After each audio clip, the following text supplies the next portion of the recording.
Jadi JF ini kemarin hari Minggu kita lakukan penangkapan di salah satu daerah di Bintaro dan langsung kita bawa ke Polres Bandara Soekarno-Hatta. Jadi dari kemarin kita telah melakukan pemeriksaan, kemudian diselingi dengan istirahat, dan sampai hari ini yang bersangkutan masih kita minta keterangan karena ada beberapa tahapan yang kita lakukan termasuk proses konfrontir. Jadi perlu diketahui bahwa dalam perkara ini sudah ada 3 tersangka yang awalnya sudah dilakukan penahanan, dan itu untuk memenuhi petunjuk dari jaksa penuntut umum bahwa diperlukan konfrontir terhadap saudara JF ini. Jadi nanti sampai jam 7 malam kita masih terus melakukan pemeriksaan secara intensif untuk selanjutnya nanti mengambil keputusan dari proses pemeriksaan dan penyidikan yang dilakukan. Saat diamankan kondisi JF sendiri gimana, Pak? Ya, jadi rekan-rekan sekalian, kebetulan dari kemarin juga JF ini didamping oleh kuasa hukum yang hadir juga pada saat ini, nanti akan menyampaikan. Yang jelas memang kemarin pada saat dijemput sama penyidik, yang bersangkutan ini kondisinya masih dalam keadaan sakit, berjalan juga masih belum seperti kita, dan ada batasan-batasan seperti harus istirahat total, kemudian yang bersangkutan juga belum bisa banyak beraktivitas, tetapi JF ini kooperatif dengan didampingi pengacara datang ke kita untuk memenuhi memberikan keterangan kepada kita. Demikian, Mbak. JF sendiri itu udah dari kapan sih menjual ini, Pak? Kenapa? Dari kapan JF?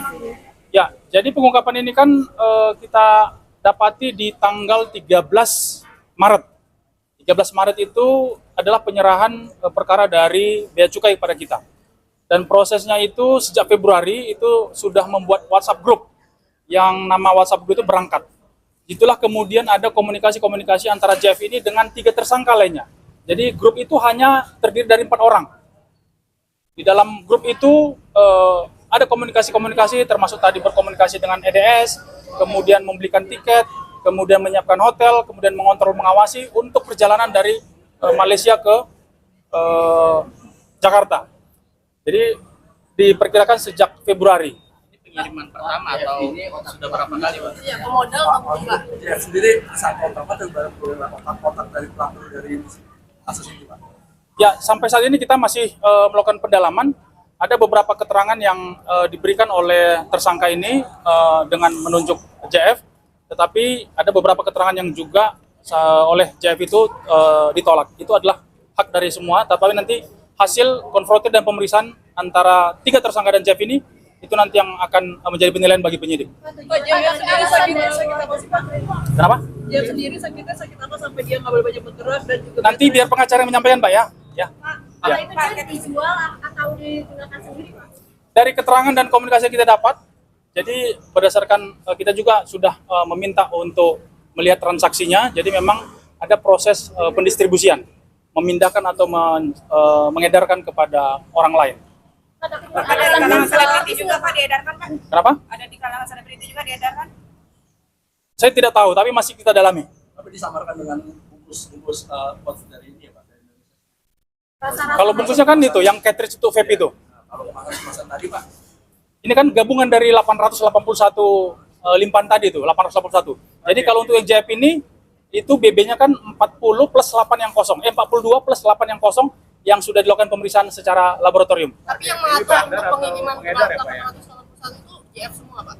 Ya, jadi dalam undang-undang kesehatan itu beda sama undang-undang narkotika ya. Di situ kan ada kelompok kategori-kategori, pemakai, pengedar, kurir. Kalau di dalam undang-undang kesehatan itu memang unsurnya itu adalah memproduksi dan mendistribusikan.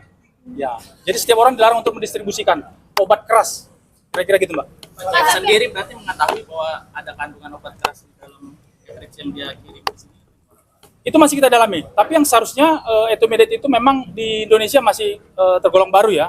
Tapi di beberapa negara kan kayak di Malaysia itu memang sudah ada larangan-larangan. Bahkan di beberapa negara yang saya dapat informasi itu memang sudah masuk kategori dalam narkotika. Kalau di kita masih undang-undang kesehatan. Masih undang kesehatan. Ya, kalau penyampaian dari Balai POM bahwa Etomedet ini bisa menimbulkan efek untuk menghilangkan rasa sakit, untuk memberikan ketenangan. Ya, jadi kurang lebih ya bisa mengganggu saraf pusat. Ya, jadi orang bisa tidak takut, tidak resah, tidak gelisah, kira-kira gitu. Pak, nanti akan diselidiki sesama artis itu nggak Pak? Terus saat ini kita masih fokus kepada JF dan 4 tersangka. Pak, tapi alasan dari JF menjual sendiri seperti apa Pak? Apa emang untuk mengambil keuntungan atau mungkin ada alasan lain? Dari hasil keterangan memang satu pouch ini kan dijual atau dibeli di sana itu kurang lebih antara 1 sampai 1,3 juta. Dan begitu nyampe di Jakarta, itu dipasarkan dengan nilai antara 3 juta sampai 4 juta.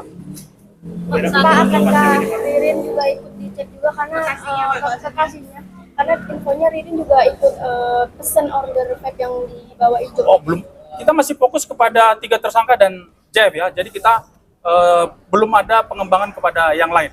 Ya, kita masih fokus kepada tersangka JF dan 3 tersangka lain. Pak, pas ditangkap dia sedang apa Pak? Sedang istirahat di rumah karena memang yang bersangkutan baru selesai menjalani operasi. Pak, tapi ada transaksi buku transaksi bukan dari misalkan gadget yang dari para tersangka gitu? Ada sudah. Dari orang lain atau masih kumpang tersangka? Jadi proses pembelian tiket, proses pembelian hotel, terus upah dan honor itu terlihat di grup itu. Pak, kurirnya sendiri memasukkan ke Jakarta ini dengan cara apa? Jadi hasil keterangan mereka masuk bawa dari hand carry, ada yang sebagian di bagasi, kemudian melewati pos bea cukai. Disitulah kemudian dari teman-teman dari bea cukai mengetahui bahwa ada cairan yang kemudian dilakukan pemeriksaan terhadap cairan. Oke. Pasal yang disangkakan dan ancamannya Pak? Jadi Undang-Undang Kesehatan pasal 435, pasal 436, setiap orang dilarang untuk mengedarkan obat keras dengan ancaman hukuman 12 tahun penjara dan denda 5 miliar, antara 500 juta sampai 5 miliar rupiah. Cukup ya Mbak ya semuanya. Pak, Ya. JF Sudah ya. Pak, sendiri apakah dari ada ya. penangguhan dari saudara ini? Belum, Pak? kita masih fokus kepada proses pemeriksaan ya Mbak ya. Ya karena kita juga masih intensif melakukan pemeriksaan yang bersangkutan. Ya, mungkin nanti hal-hal yang lain berkaitan dengan sakitnya apa segala macam sudah hadir pengacara yang bersangkutan, mungkin nanti bisa akan ditanyakan pada masyarakat. JF mengedar identitas dari mana Pak? Udah lama terus?